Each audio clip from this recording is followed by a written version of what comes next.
Welcome to the Ethics Experts, where we're elevating ethics and compliance and HR to the strategic level it's supposed to be.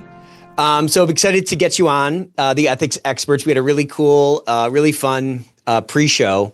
And so why don't we just dive right into your career journey? I always kind of like to start here. You've been with your company for over 30 years and you've seen so much change. Right. What's kept you engaged in this space? What's kept you on this ship through all these ups and downs in the market and all the change that you've weathered? You know, it's interesting. I have a very unique job in the litigation space. I mean, I litigate actively across the country. I don't have to solicit clients. It's the best of all possible worlds.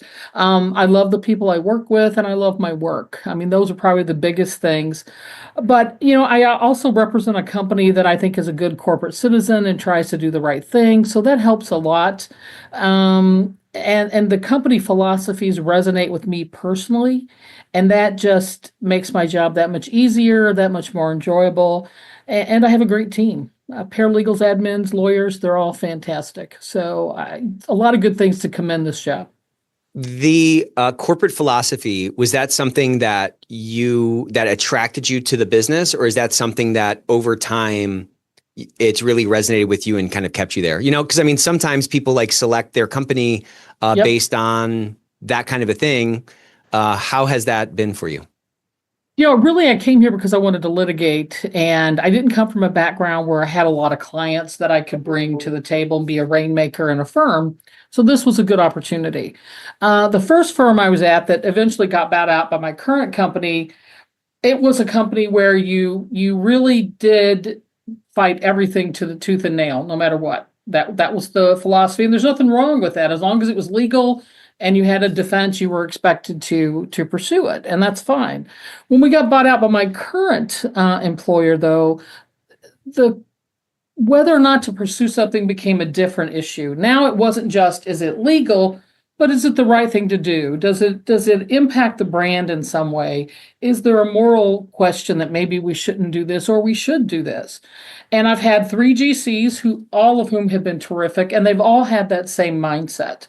So for the last, 20, 25 years of the time I've been with this company, that has been something that I can go to my boss and say, look, yeah, I know we've got a legal defense, but there's something else going on here, that we should maybe think about not pursuing this or going a different tact. And I'm not going to get in trouble for bringing that up. And they're going to listen to me and they're going to say yes or no based on a philosophy of what's good for the company, but also what's good as a corporate citizen. What are we doing that's right as a company? So, do you find that's easier or harder to do your job? Much easier. Much easier. And the reason I say that is it resonates with me personally because I do think that, the law is very rigid in some respects. And because of that rigidity, a lot of times things don't fit into it. It's like a square hole in a round peg. And there may be other things you should consider. A lot of people don't. I see that a lot with the people I oppose on the other side. This is the law. And I'm like, well, but what about X, Y, or Z? And so I think that being able to make decisions that are right from not only a brand standpoint, but as I said, a corporate citizen or a moral aspect, I think that's a lot easier. You can make those recommendations. Somebody else says yes or no, but I think it works. So that ethos, like, where do you think that comes from? Does that just come from just the founder of your company? Does that come from sort of a more pragmatic connection between kind of this longer term view that, hey, if we plant good seeds in the right soil over time, that's going to add value? Or do you feel like it's just sort of disconnected from, I always kind of tie things down to stock price or like enterprise value. Cause I feel like that's what a lot of people, right. That's the adversary that folks are kind of going up against. I believe that a long-term, I believe that this is an infinite game and that short-termism can really fly in the face of a lot of effectiveness and cause us to do some things that, ultimately in retrospect can, feel like we cut our nose off to spite our face. So like, where do you think that ethos is rooted in? I think that was the ethos when I got on board. That was the culture. And I was actually a little bit surprised by it, to be honest with you. Sure. It's rare. I think it is. And I think that it comes from the C-suite. I think that's always been their mindset. We have a brand we want to protect. I mean, we don't want to see the morning news talk about something that we've done that looks bad. I mean, pragmatically, that's also a concern. But I think that from the leadership that I have seen, I think that being a good corporate citizen is part of our culture. It's part of my company is. And they want to do that. And that means different things to different leaders, but doing what's right for the brand, doing what's right for your employees. I mean, the employees and the customer are very centric in our philosophies as a company. So I think that all ties into what is the right thing to do. I think that's where it comes from. That's me speculating based on what I've seen for the last 20 years, but I do believe that's where it comes from. But it's so interesting, right? Like you've had multiple GCs. I'm sure there's been multiple CEOs. The markets have been up and down over time. We've been in recessions over that time and expansions during that time. It's interesting and, obviously commendable, but I always find it interesting when a company, which is a company is like a body in the sense that they say in a 7-year period, all the cells in your body are changed. So physically, at the atomic level, we're constantly changing as people. And yet, when a company can sort of maintain that ethos, it's extremely interesting to me. Well, and I think that's because, normally you get a succession and they see the leadership and, my GCs have all exhibited that behavior. So it is learned behavior as a leader. I started out, I wasn't in a leadership position, but I saw the first GC here that I worked for who exhibited that kind of ethos and behavior and compassion. And you learn that as a leader, and you learn that when you're looking up to someone and trying to decide what kind of leader you want to be. So I do think it's by repetition and learning, and it's a learned behavior. And how have you seen the commitment or the allegiance to this ethos of doing the right thing over doing what's legal? How have you seen that sort of trickle across the organization, and how has that perhaps created like a tailwind for more compliant, behavior across all your different locations and across all these different layers within your organization? And that's an interesting, because that's kind of something that I thought of today when I was preparing for this. The first GC that I had with the new company, one of his quotes was that the legal department was the conscience of the company. And he expected us to remember that and frankly to act accordingly. Wow. So, we have all kinds of legal obligations, Sarbanes-Oxley, you've got to report if you see something inappropriate, that kind of thing. But his dedication, and it's been since him as well, that we have the obligation to make sure we protect the brand, our employees, our customers. If we're doing something wrong, we have that obligation to bring it forward. And he expected that. If it was against him, I would have felt very comfortable. Now, I never had that situation, but I would have felt comfortable reporting, something inappropriate, because that was the expectation that he laid out for everybody.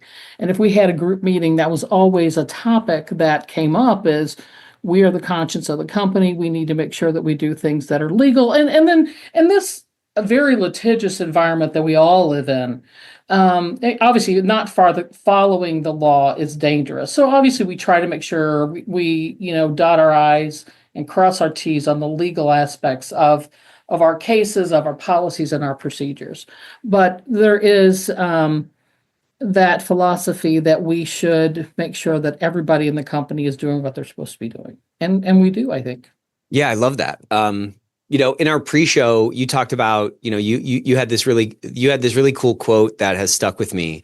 And it was something like, we can't mortgage our integrity. What did you mean by that? And how do you ensure that integrity and ethics are really central to the decision-making in this highly litigious environment, or when you're litigating something that's touchy? I think and what I meant by that was, it's one of those things that it may take you decades to build up a reputation for integrity and honor, and one bad act can destroy it, and you may never get it back. And so you could spend your whole career trying to be a person with integrity and ethics, and one mistake can just bring you down. And so you have to be careful that everything you do is, in fact, ethical and that it is something that you should do as a matter of integrity. And so the way I do it as a leader with my team, we talk about it at team meetings. They know that that's the expectation. If there is any question that something is appropriate or ethical, we talk about it, and then we make sure that the law supports us. And if not, we find out what we can do and what we can't do. And we know that team knows that if they make a promise, if they make a representation to the court, to our opponent, to the client, it needs to be 100%, or at least as 100% as they know it at the time. We just don't, there are very few things that will get me upset at my team. I like them that much, but acting without integrity or honor would be one of them. And they know that. Yeah. And it seems like you kind of model that. And it seems like you've worked, luckily you've worked for leaders that have allowed that to come out in you. I mean, we all, I'll just kind of speak for myself. When I first stepped into a corporate environment, I very quickly saw that there's kind of a lay of the land and there's sort of a power dynamic and some, power structures that, cause, whatever you want to call it. Like you walk barefoot on the pavement long enough, you're going to get a little calloused, And so you have to kind of hide pieces of yourself. And it sounds like you worked with people that kind of set a good example and allowed you to kind of take off some of that armor that maybe somebody else in your position in a different company had to sort of put on just to survive. And as you were kind of talking about, this, I was thinking about this thing that we talk about all the time in the ethics space about, the tone from the top. Man, if that tone from the top is not right, then having an ethical organization, you have no odds of like achieving that. But as you were talking, I was thinking like everybody is like the tone for the top or the tone from the top for somebody else. And like, as you come into a leadership position, how have you seen, or how have you been enabled to make sure that tone is right for everybody else, and you're carrying that vibe forward? Because like, again, everything's changing all the time, right? People on your teams are changing. You've had dozens of people on your teams. How have you sort of stayed true to that core? We've had probably 3 new people in the last couple of years, and it goes with just the leadership, the communication with your team, making sure people are comfortable coming to you with questions. How do you handle this? What's the best way to do this, Betty? And so that's what I do. That's what I don't want to call them lieutenants. I sound like I'm but anyway, the people that help me run the team, they know that's the philosophy. They need to have open door, but because we don't want people to make mistakes or do something because they don't have the knowledge. And so the expectations are set from day one. Everything has to be above board, and they know that, and we are available to make sure that if they have questions or concerns, that there is someone to help them remedy whatever the situation is. So in the litigation, department, you're kind of cleaning up messes. There's like a mess that's already happened in a lot of cases. Would you say? I would agree with that. That's always interesting, right? Because, a lot of the ethos that we've been talking about of doing the right thing is meant to sort of prevent those things from happening. But I think everybody is always watching, I have kids, and, I might say one thing, but they're going to really kind of tune in to it seems like they tune in most to what they see me doing and the extent to which our deeds sort of follow our words, Right. What advice do you give your team when there's an ethically complex thing that they're dealing with to balance, again, just to give this question some context, probably very rarely is someone coming to you, and joining your team with no experience at all, right? Like they've at least been through college and like law school, presumably, right? So how do you sort of like assess and like tear away some of that armor that they might be bringing so that they feel equipped to make that ethically correct decision, even in the context of a mess that like you're cleaning up? Once again, it goes down to communications. I mean, when we vet somebody, one of the biggest things about hiring somebody for my team, for example, the most recent 3 people we hired all had 15 years experience. So they were not, and that's 15 years post law school. Right. So they had some experience in litigating and in dealing with opposing counsel and the courts and that sort of thing. So once again, the expectations are set from day one. This is what we expect. If you have a question, you come talk to me. And then they also see it in the way that we handle our own cases.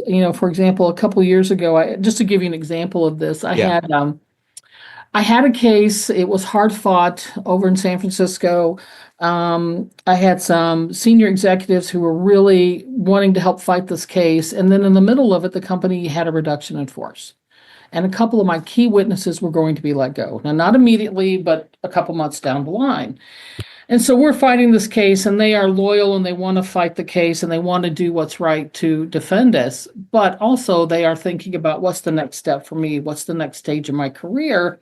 And we had an opportunity to settle the case. It was more than I wanted to settle it for. I thought more than it was worth, but it was still within the realm of maybe we should consider it. So I talked to the senior HR person in charge of this case, and I said, look, I know we want to fight this case, but we have these people. They're not going to be with us in about 6 months. They need to move on. They need to find a job. They need to take care of their families. And this executive was incredible. He immediately jumped to what I was saying. He goes, you're absolutely right, and it's worth a few dollars to do this. And so we settled this case a little more than we wanted to. But part of the motivation was the employees who were helping us. Yeah, they were still wanting to help us, but there were more important factors. I mean, we've already told them we're not going to have a place for them. They're still helping us out with the defense. But the issue is these people need to be able to stop doing this and move forward with the next step for them. What's the next stage in their career? And by doing that and doing something that, and I was very gratified to see the company take my recommendation and do it because it really was the right thing for our people that were helping us defend the case. So. Yeah, I mean, that's such a great example. And I'm sure that sent a pretty strong message. I mean, like your values are proven in the fire or in the fight or something. You know what I'm saying? It's so easy to do the clip art values. You know what I'm saying? You can just and if you don't live them, they don't stick. I mean, and you know what I mean? If I don't see that example I was even surprised. I always thought the company lived its values, but even that was a surprise to me. I was so happy that it happened, but I didn't know that he would really do it. And the response was because of these employees, we wanted to do the right thing for our employees. It was fantastic, frankly. But you're right. You have to exhibit the behavior to keep it going, both for the new people and then the people above me have to do it as well for me and the people coming behind me, frankly. Yeah. And also, your company may not have exhibited those values as you say, had you not felt comfortable advocating for these people. Exactly. Think about that, Yep. like if that's true. That's a good point. If your boss who made that decision and said, yeah, it's worth a couple of bucks to do the right thing. If he didn't know about that, if he didn't know about this reduction in force and he didn't know that detail, well, then they probably would have moved forward in that sort of status quo approach. Yeah, exactly. No, I think you're right. And that's why I think that it has to be top down. I think you're right when you said that. You have to give your people the comfort to come to you. I mean, I have a standard rule and some of my people do it, some of them don't. But if I do something they don't like, they need to come tell me. You can't fix what you don't know is a problem. That's kind of a standard. And I think, right. You know what I mean? So you have to know. And I'm like, look, if you want to drop me a note, you want to come talk to me, whatever you want to do. But if there's something I'm doing that's making you think I could do it better, I'm not giving you the support you need, whatever it is. And there will be times, I will oppose a settlement, for example. I have one person that I particularly didn't like, and he sued us numerous times. And I'm like, no, we're not going to settle with him. Never again. Well, the attorney that was handling the case came to me and said, Betty, we can get rid of this for a song. You're just too angry, da, da, da, da. And I'm like, you know what? You're right. That's not the best thing for the client. I'm going to step back, think about what the best, and we ended up resolving a couple of cases with this guy since, because one of my people came to me and said, wait a minute, Betty, is that really the best thing for the company? Is that really the best thing for the client? And I'm like, yeah, you're right. I'm just kind of annoyed with this guy. So because he felt comfortable coming to me and saying, come on, are you serious? We ended up getting a good result and we didn't have to try a couple of cases. So yeah, there's never more groupthink than in a room by myself. Exactly. I need some other people to help me come to the right answer, often. And if they don't feel empowered to share their idea or call me on my BS, yes, I do have some BS from time to time. then the odds of us getting to that right answer is, zero. Exactly. And I respect someone who will come to me and say, you know what, Betty, you're just not thinking it through. And I respect that. And I won't get upset. I'll step back and we'll talk it through. And I think dialogue is the best way to do the right thing for your client. It's also the best way to make sure you don't do something that's not in the best interest of your client. Yeah, but that's hard. It's hard to, exhibit. I mean, that takes courage, especially going to a boss or going up the chain. Or, I mean, it takes courage just to raise your hand as just a frontline stakeholder who sees something that's wrong in the organization. And there's so many opportunities, I think, to really, honor people that have exhibited that courage. Because if we can do that and people can see, I just always picture like, I don't know, a pack of animals, at a frozen pond, there's always going to be one that's going to be the first one to walk out. And once that one walks out and, the others can see that like, they're not going to fall through to their death, then the others, then they'll follow. And I think we as leaders have to take that opportunity, any opportunity, to, reinforce this thing that we hopefully can see from everybody. Exactly. And so in this particular case, at the next team meeting, we talked about it. And I said, this is an example. If you want to do this, you're not going to offend me. In fact, I think it's your obligation. If I'm doing something that, or making a decision that you think is not in the best interest, talk to me about it. Let's dialogue about it, because there may be things I know that you don't. And there may be things that you know because you're actually on the front lines that I'm not aware of. So we should talk about it. So I love that. I love that leadership philosophy. And I love that example, because like leadership is not just a bunch of words. It's not merely gravitas. It's performative. And I think, back to what I said, people are going to look at your actions more than anything. As you've sort of grown as a leader, how did you develop this? Was that just a natural instinct? Was it modeled for you, or was it kind of by like just through experience that you realize that this is really the most efficient, path up the mountain? I have to be honest with you. I think it's just something that's kind of innate in me. And I say that before I got into a leadership role, I did notice that every time we hired somebody, you can learn something from them. Right. It's not, you're the new guy, you don't have anything to add. But I noticed that every time somebody came to us, they might have a better way of doing a document production, or they might have a better way of preserving evidence or trying a case. And so as an attorney coming up through the ranks, I noticed that there were things I could get from everybody. There was always something to learn. And I guess I'm a lifelong learner. I love learning new things. I'm always trying things just to do something different. So I think it's part of my personality more than anything else. But I also think that it's part of how I interact with people. I mean, my team is great. I mean, I could tell you story after story about the different people and what they do, why they're so good at what they do. I have the guy who can try a case and is better than any of us trying a case. I've got the guy who can write circles around all of us because he should be a professor, and then the rest of us kind of fall in the middle, So, but everybody has a gift, and we just have to figure out what that is and recognize. And I think what you described, really this openness for new ways of doing things, really probably opens your eyes to finding those gifts for other people on your team. I mean, the total should be more than the sum of its parts if a team is really if there's really like synergy in that team, I agree with that. I like that. And that's true. I think that's why we are successful and have been successful for the company, is because we do have each other's backs, we learn from each other, and we support each other. I think that's very well said. How did you get into this field? At some point, did you always want to be an attorney? How did I become an attorney? I've always kind of wanted to be an attorney, but I will tell you honestly, I always wanted to be a criminal attorney. So now that I'm doing civil law, that's kind of funny. But I came to my company thinking I'd be here a couple of years because I wanted to go to the U.S. Attorney's Office, and I had done an internship there in college, or in college, law school. And basically was told you really needed to have experience in-house, in a firm. So I was in a firm for a couple of years. I thought, I'll go there for a couple of years and I will leave and then try to get to the U.S. Attorney's Office. And when I got here, because we were actively doing the litigation, I was getting significant experience as a very young lawyer. I mean, I was here 2 years and I had an argument before the Seventh Circuit, which was Wow. unheard of.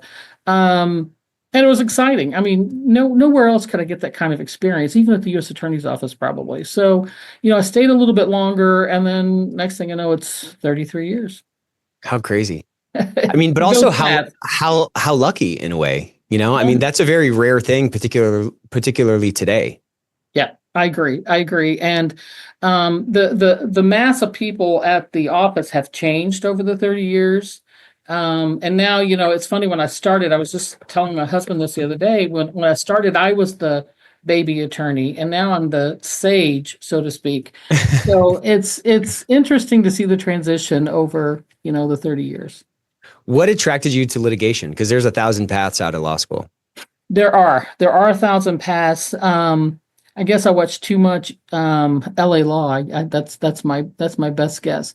But it always seemed like the idea of putting together a story and telling the story and presenting it to a jury. In our situation, we do a lot of arbitration as well, which is the same thing. You're presenting your story to an arbitrator. But just telling that story and putting it together. I love puzzles, and a lot of times putting a case together, finding the motivation, finding the various pieces of the facts and putting them all together. I think one of the things I do well is finding the facts and putting them into a cohesive format. I think that's probably one of my strongest attributes. And it's just something that I love. And litigation lends itself to that. Transactional law would have driven me crazy. Not that I have peers who are fantastic, but that's just not interesting for me. That's not where I live. Yeah, there's something for everyone, for sure. I find it interesting. So I talk to a lot of ethics and compliance officers, and a lot of them came from law school or came out of law. And I kind of presume that anybody who went to law school, like, you have to take at least one litigation course, right? Oh yeah, I think you do. Definitely have to do an ethics course. Yes. There's this interesting thing though going on in our space where a lot of ethics and compliance officers or departments, they're viewed as a cost center. And to me, I think they're really value centers, because if they're doing their job right, it's building this culture of integrity that we've just spent the last 20 minutes talking about. Mm-hmm. It's building a culture where people can believe the ethos that is, espoused by leadership, or just, that is in the code of conduct. And that unlocks so much value in my mind. It allows people to be more engaged. It allows them to drop that, armor that comes from being, jaded in the corporate machine that is, corporate America. And there's just so many positive externalities from that kind of a vibe, where people feel the real belonging and they feel that safety to raise their hand and raise their voice and so forth. Yep. I find it kind of puzzling, and you love puzzles, so maybe you can help with this puzzle.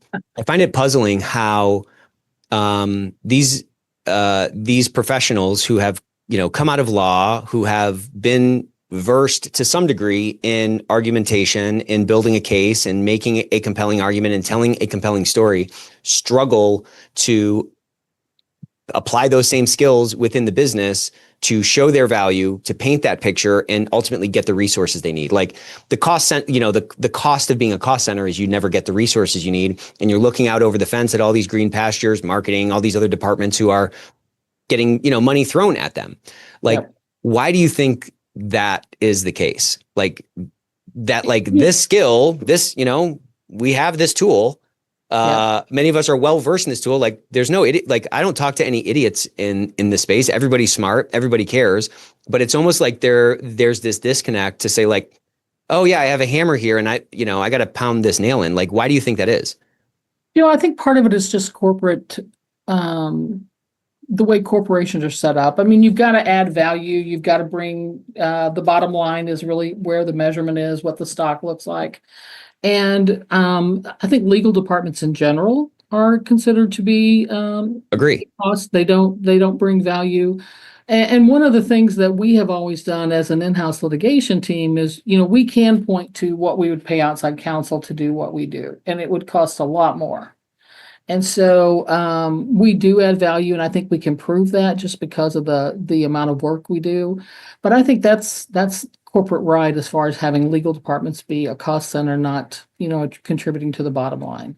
Because I don't Interesting. think you can put a dollar figure on changing the ethos, or, you know what I mean, or making the people understand that. I think that's the perception anyway. Whether that's true or not, it's a different issue, perhaps. But I mean, there's probably, there's few episodes of LA Law where there's just one thing that paints the whole picture and drives the Right. whole argument. It's a Yeah. mosaic, and you're pulling together different data points and whatever to sort of craft the story. And when I think about, if it's a jury trial, you're trying to persuade and influence this group of people to give you the ruling or whatever that, you're going for. And it seems like, I don't know, it seems like there's some kind of a disconnect because, fine, you can't put a dollar value on doing the right thing, but that should show up in other places, like it should show, it should show up in a bunch of different places. It should show up in more engagement or, a lower turnover relative to your competitors who aren't as committed to doing the right thing. Or, there's a bunch of examples, recently in the retail space of organizations who have just been kind of blades of grass in the wind and haven't really stood on their values. And that's shown up in people, boycotting, certain organizations, and, their stock price is getting smashed. And to me, that is proof of the value that, a true kind of like allegiance to values has on a corporate machine. I agree with that. And I think part of it, though, is corporations do live and die by the numbers, and that's the hard part. I mean, Yeah.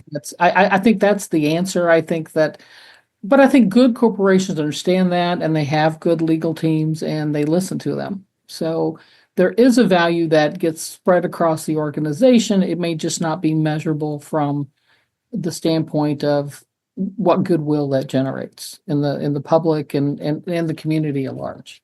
Yeah, I think that's right. So maybe the answer is just, going back to what we were talking before, maybe the answer is really just underwriting the right opportunity and making sure that, your own ethos, or that the company you're joining has an ethos that resonates with yours.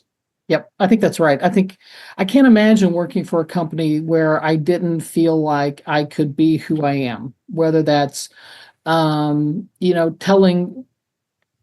telling my truth, I guess is the way the kids are saying it now, but, being who I want to be. That's what I would tell, a young lawyer coming in is make sure you go someplace where you can be who you are. You don't have to do something you're not comfortable with. You don't have to say something you're not comfortable with, and make sure you can do the job you're hired to do, which is making sure your company follows the law, protects its brand, protects its people and its customers. And if you can't do that, then maybe that's not a good place to be. Do you feel like you've always had the confidence to live out what you're talking about? Or do you feel like that's been, that what you're talking about really just was like bloomed over time?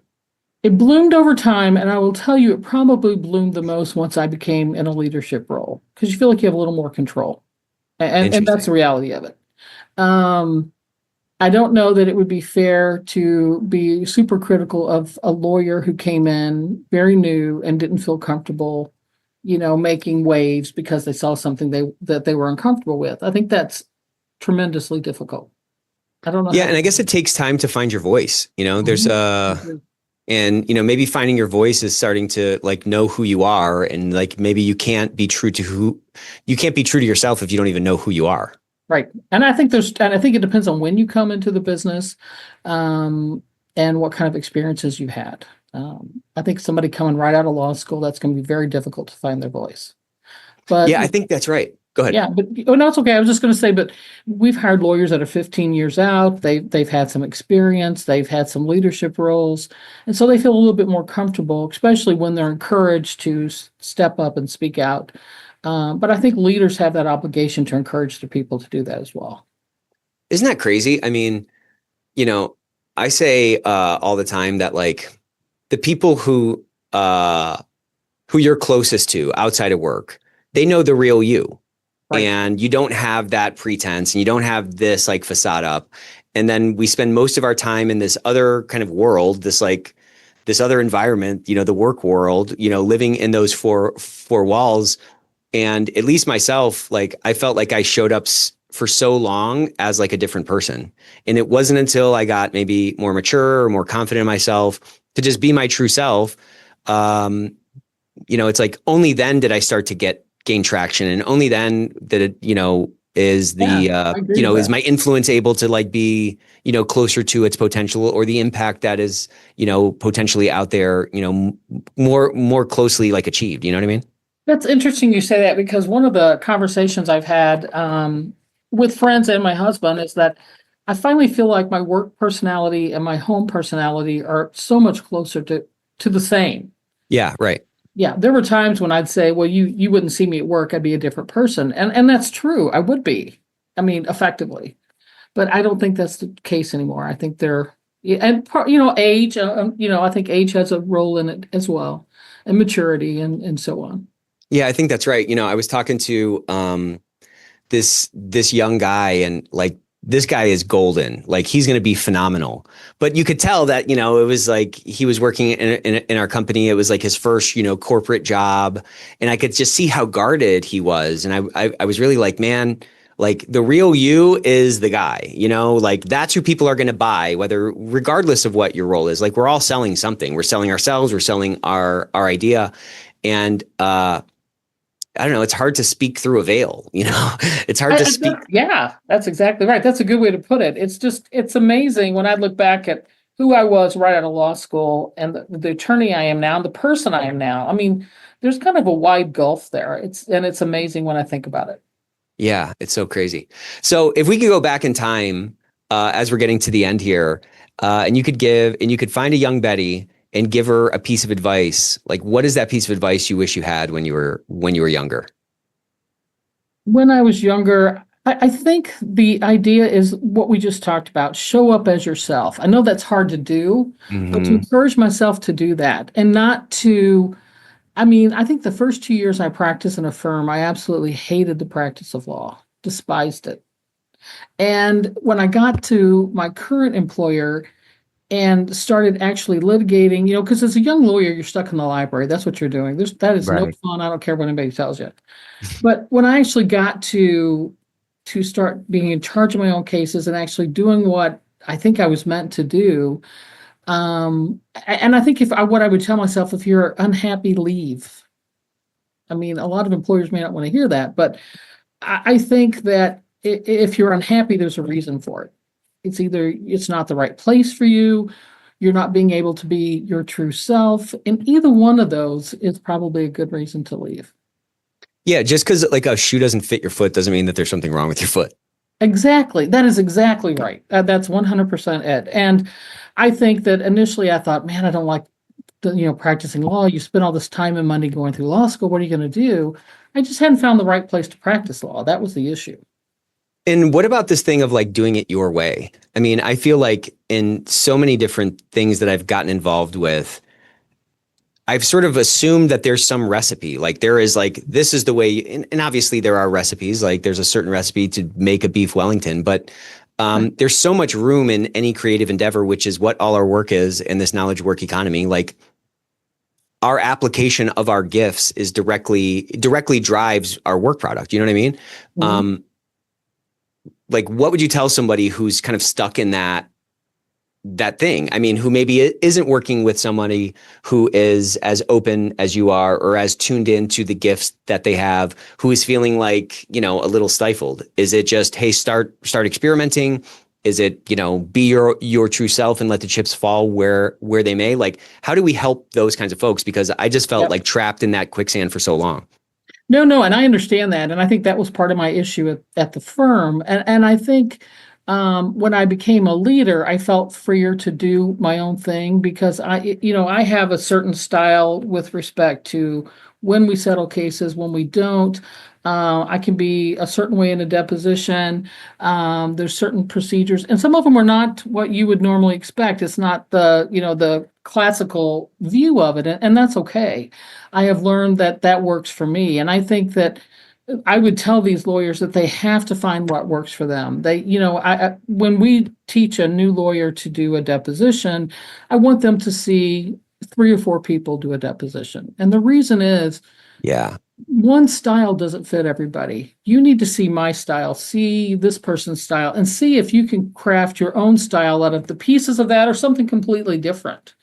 But I don't think that there's one size fits all in litigation for my team. And I encourage them to find their own way of doing it. If they want to adopt my style and they're comfortable with it, that's terrific.